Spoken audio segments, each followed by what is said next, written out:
نہیں، کیسے ہوں گے؟ تو سنت رسول سے معین ہوا ہے، صلو کما رأیتمونی اصلی، نماز پڑھو جیسے مجھے دیکھتے ہو میں نماز پڑھتا ہوں. سارا معاملہ تو اس سے ہے. تو بہرحال اس اعتبار سے یہ جو میں نے آپ کو حضرت موسیٰ علیہ السلام کا معاملہ بتایا، تو اس میں ایک بات قائم کرنا چاہتا ہوں آپ کے ذہن میں کہ غضب کب آتا ہے انسان، غصہ کب آتا ہے؟ کسی نہ کسی حمیت پر زد پڑتی ہے تو غصہ آتا ہے. یا تو حمیت ذات ہے، آپ نے محسوس کیا میری ذات کے اوپر جو ہے حملہ کیا گیا ہے، میری شہرت پر، میری عزت پر، لہذا غصہ ہے. یا یہ کہ میرے خاندان پر کوئی حرف لایا گیا، بے حرمتی کی گئی، یا میری قوم اور وطن پر، اور یا اللہ کے دین پر. تو اس میں حمیت دینی پر غصہ آنا یہ ظاہر بات ہے کہ مستثنا ہو جائے گا ان غصوں سے جو حمیت ذاتی پر آیا ہے، یا حمیت عائلی پر آیا ہے، یا حمیت قومی و وطنی پر آیا ہے. لیکن یہ کہ اللہ کے دین کے معاملے میں غضبناک ہو جانا، اس میں ظاہر بات ہے کہ فرق پڑ جائے گا بنیادی طور پر. تو حضرت موسیٰ کا غصہ جو آیا ہے وہ اس پر آیا ہے کہ میری قوم، یہ وہ لوگ جنہوں نے 9 جو ہے معجزے وہ تو مصر کے اندر رہتے ہوئے دیکھے. وَلَقَدْ آتَيْنَا مُوسَىٰ 9 آیات بینات، سورہ بنی اسرائیل میں ہے. 9 معجزے، شروع میں 2 تھے، پھر آتے چلے گئے. اور پھر اتنے بڑے بڑے معجزے دیکھے. سب سے بڑا معجزہ سمندر کا پھٹ جانا، اور اسی سے رائے سینا کے اندر اس پڑاؤ جو ڈالا ہے کوہ طور پر، اس سے پہلے من و سلویٰ کا نزول ہوا ہوگا. ایک چٹان سے 12 جو ہے چشمے بھی پھوٹے ہیں. یہ سب کچھ دیکھا، تب حال یہ ہے اس کا. تو اس پر غصے کا آنا، غضبناک ہو جانا، یہ گویا کہ بالکل معقول ہے قرین قیاس. اس میں بھی ایک اور مثال ہے اللہ کے رسولوں میں سے. انہیں بھی حمیت دینی پر غضبناک ہوئے اور انہیں غصہ آیا شدید. تو حضرت یونس علیہ السلام تھے. وَظَنُّونَ إِذْ ذَهَبَ مُغَاضِبًا وَظَنَّ أَن لَّن نَّقْدِرَ عَلَيْهِ. نینوا ایک شہر ہوتا تھا عراق کے شمال کے اندر، وہاں یہ بھیجے گئے تھے رسول بنائے. انہوں نے دعوت دی، جو بھی تلقین، نصیحت، تبلیغ، حق ادا. قوم ایمان نہیں لائی، کوہ پر اڑی رہی. اس کے بعد یہ غضبناک ہو کر، اب یہ غضب جو ہے یہ دین کا غضب ہے، اپنی قوم کو چھوڑ کر چل گئی. لیکن یہاں ایک خطا ہو گئی. حضرت موسیٰ سے خطا کیا ہوئی تھی کہ وقت معین سے پہلے پہنچ گئے. فَإِنَّا قَدْ فَتَنَّا قَوْمَكَ مِن بَعْدِكَ، اس کی سزا مل گئی. یہاں غلطی کیا ہوئی کہ رسول جو قوم کی طرف بھیج دیا جائے، جس قوم کی طرف یا جس شہر کی طرف یا جس علاقے کی طرف، جب تک ایکسپریس پرمیشن اللہ کی نہ آ جائے رسول جگہ چھوڑ کر نہیں جا سکتا. یہاں یہ ہے کہ وہ اتنے غضبناک ہو گئے کہ یہ بات جو ہے یہ ذہن کے سامنے نہ رہی، اور آپ اپنی قوم سے ناراض ہو کر، یہ بدبخت قوم جو ہے اب یہ تو ہلاک ہو کر ہی رہے گی، تو یہ چھوڑ کر چلے گئے. یہ غلط نہیں. چنانچہ آپ کو یاد بھی آ گیا ہوگا کہ جب ہجرت مدینہ کی اجازت آ گئی ہے اللہ کی طرف سے عام صحابہ کے لیے، تو آپ نے کہہ دیا چلے جاؤ مدینہ جاؤ، آپ خود نہیں گئے. جب تک کہ ایکسپریس پرمیشن، واضح طور پر، معین طور پر آپ کے لیے اجازت نہیں آ گئی، اس وقت تک آپ نے مکے سے سفر نہیں کیا. حضرت یہ واقعہ سیرت کا مشہور واقعہ ہے. حضرت ابوبکر صدیق رضی اللہ تعالیٰ عنہ نے 2 اونٹنیاں تیار کی کہ لمبا سفر ہے اور تیز جانا ہوگا، ہم جب جائیں گے تو ظاہر بات ہے پیچھا کیا جائے گا، تعاقب ہوگا، تو اچھی فربا اونٹنیاں ہوں. تو انہیں خوب کھلا پلا کر تیار کیا تھا اور حضور کو بتایا نہیں تھا. اب منتظر تھے حضور کیا اجازت آ گئی؟ نہیں. تو پوچھا اجازت آئی؟ نہیں آئی.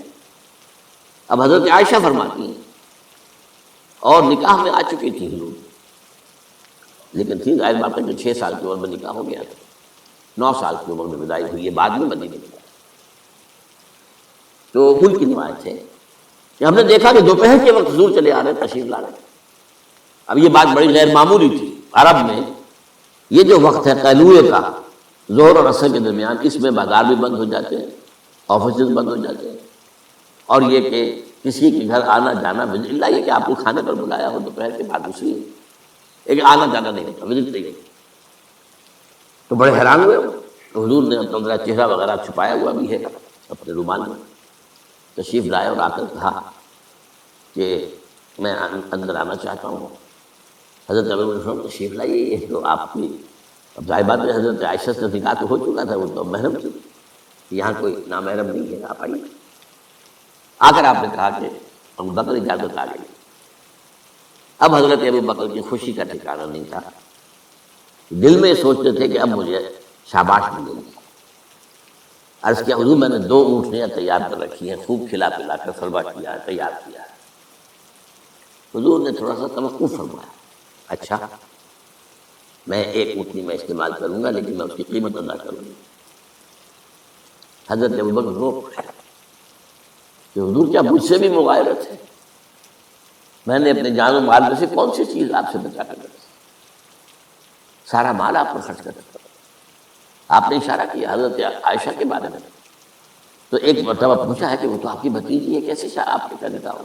تو وہ دینی معاملہ ہوتا ہے، میں تو میرے دینی بھائی کو رسول بھی بھائی کو اتنا کہنے کی دیر ہے، بیٹی پیش کر دیں۔ تو میں نے اپنی کون سی چیز کو آپ سے بچا کر رکھا؟ یہ ان کے الفاظ نہیں ہے، یہ میں ان کے جذبات کی تعبیر اپنے الفاظ میں کر رہا ہوں، لیکن یہ واقعہ میں آتا ہے کہ رو پڑے۔ تو بہرحال یہ جب تک ایکسپریس پرمیشن نہیں آتی اس وقت تک رسول نہیں جا سکتا۔ حضرت یونس چھوڑ کے چل گئی، وَظَنُّونِ ذَهَبَ مُغَاضِبًا، مغاضب وہی غضبناک، تو اس کو اللہ تعالیٰ نے پکڑا، اس لیے کہ یہ غلطی ایسی تھی کہ جس کے اوپر پکڑ ہوگی۔ یہ تو کار رسالت کے اندر جو اس کی شرائط ہے ان میں سے ایک شرط کے اندر کمی ہوئی ہے، لہذا پھر وہ آپ کو معلوم ہے کہ وہ مچھلی کے پیٹ میں گئے اور وہاں انہوں نے جو ہے لا الہ الا انت سبحانک انی کنت من الظالمین، تو آپ نے جو بھی وہ استغفار کیا ہے اللہ سے، پھر اللہ نے معاف کیا۔ پھر اس مچھلی نے ویل مچھلی کوئی ہوگی جو شط العرب میں معلوم ہوتا ہے، شط العرب میں اس نے نکلا ہے، اور شط العرب یہ دونوں دریا جو ہیں فرات اور دجلہ جب عراق کے جنوب میں آ کر ایک ہو جاتے ہیں، وہ تو گویا کہ ایک بڑا سا چھوٹا سا سمندر بن جاتا ہے، اتنا بڑا وہ شط العرب کہلاتا ہے۔ اس سے ہو کر پھر گلف میں آئے، اور گلف سے ہو کر کہیں مکران کے ساحل پر آ کر اگلا ہے اللہ کے حکم سے اس مچھلی نے حضرت السلام۔ اس پر ایک تحقیقی مضمون میثاق میں زمانے میں شائع ہوا تھا، میں اب اس وقت کی تفصیل میں نہیں جا سکتا، کہ اس علاقے میں حضرت یونس علیہ السلام کو اور پھر وہ اس کے ساحل پر پڑے تھے، تو معلوم ہوا کہ یہاں پر غضبناک ہو جانا اگرچہ تھا حمیت دینی کی وجہ سے، لیکن وہاں بھی جو بنیاد ہے دین کی اور جو اس کے جو شرائط ہیں ان میں سے کسی کو کراس کرنے کی اجازت نہیں۔ اس میں سے اگر کسی رسول سے بھی ہوا ہے تو پھر یہ کہ اللہ تعالیٰ کی طرف سے درست ہوئی۔ اور یہاں یہ نوٹ کرا دوں میں آپ کو، ہم جو مبالغے آمیزی کیا کرتے ہیں نعتوں کے اندر، اور آج کل انتہا ہوئی ہوئی ہے ٹی وی کے اوپر، بعض چینلز کے اوپر نعتیں ہی نعتیں، نعتیں ہی نعتیں، نعتیں ہی نعتیں، تو ان کے اندر جو مبالغے ہوتے ہیں، حضور نے فرمایا ہے مجھے یونس ابن متہ پر بھی فضیلت مت دو۔ اب یونس ابن متہ وہ ہے واحد رسول جن سے کچھ خطا ہوئی ہے اور جس پر سزا ہوئی، باقی اور رسولوں میں سے کسی کے ساتھ ایسی بات ثابت نہیں۔ خطا ہوئی ہے حضرت موسیٰ سے بھی، ما عجلک عن قومک یا موسیٰ، لیکن خطا جو ہے اس کی کوئی سزا حضرت موسیٰ کو نہیں ملی۔ واحد رسول ہیں حضرت یونس علیہ السلام، الا قوم یونس، اور اس کا جو فائدہ پہنچا ہے، یہ جو آج کی جدید اکاؤنٹنگ ہے، debit and credit, Hare debit کے اگینسٹ کوئی انٹری برابر کی جو ہے کریڈٹ کی ہوگی، ہر کریڈٹ کے اگینسٹ ڈیبٹ کی ہوگی۔ یہ جو ڈیبٹ ہوا حضرت یونس کے خلاف، یہ کریڈٹ بن گیا قوم کے خلاف، قوم کے حق میں، کہ عذاب کے آثار شروع ہو گئے، جس کے بعد کے کسی قوم کے لیے دروازہ بند ہو جاتا ہے توبہ کا، جیسا کسی فرد کے لیے جب موت کے آثار شروع ہو جائیں اب توبہ کا دروازہ بند ہو۔ تو جب وہ عذاب کے آثار شروع ہو گئے، وہ قوم کو یاد آ گیا کہ یہ بات وہی ہو گئی جو یونس کہا کرتا تھا علیہ الصلوۃ والسلام۔ گھروں سے نکلے آئے، پوری قوم باہر آ گئی اور چیخ چیخ کر، رو رو کر، گر گرا کر اللہ سے معافی مانگی، دعائیں کی، تو اللہ نے ان پر سے عذاب ڈال دیا۔ تو سورہ یونس میں اس کو بیان کیا گیا ہے کہ عذاب الہی کے جب شروع ہو جائے آثار پھر وہ ٹل نہیں سکتا الا قوم یونس، کے صرف ایک ہی مرتبہ ہوا ہے، استثناء ہے واحد، حضرت یونس علیہ السلام کی قوم۔ اب آخری نقطہ میں آپ کو بتا رہا ہوں، اس حدیث میں ایک بات بڑی اہم ہے، یہ جو آپ نے فرمایا لا تغضب لا تغضب لا تغضب لا تغضب، ایک محسوس ایسا ہوتا ہے کہ یہ در حقیقت ہے شخصی تشخیص اور علاج۔ جو روحانی معالج ہوتے ہیں، ظاہر بات ہے کہ رسول یزکیہم، روحانی معالج سے تزکیہ کرتے ہیں۔ اسی طرح ہمارے ہاں صوفیہ جو ہیں، جنہوں نے اپنا تزکیہ کرایا ہوتا ہے کسی بزرگ سے، وہ پھر دوسروں کا تزکیہ کرتے ہیں، ایک سلسلہ ہے جو چل رہا ہے۔ تو اس میں یہ ہے کہ اس تزکیے کے اندر پی پی کال، مطلب یہ نہیں کہ ایک ہی بات سب کو بتائی جا رہی ہے، ایسے بھی اذکار اور راز ہیں جو حضور نے سب کو بتایا۔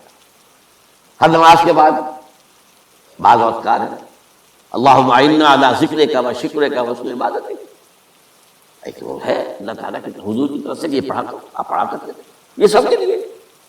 لیکن ایک ہے پرسنل، اس لیے کہ اس روحانی معالج کا کے اندر یہ صلاحیت ہونی چاہیے کہ وہ اشخاص کے اندر جو ذاتی، اب کسی کے اندر کوئی مرض ہے، کسی میں کوئی مرض ہے، کسی کے اندر دولت کی محبت زیادہ ہے، کسی کے اندر غصہ جو ہے وہ بہت تیز ہے، کسی کے اوپر شہوت کا غلبہ بہت زیادہ ہے، تو وہ جو کال ہے وہ ہوگی پرسنل کال۔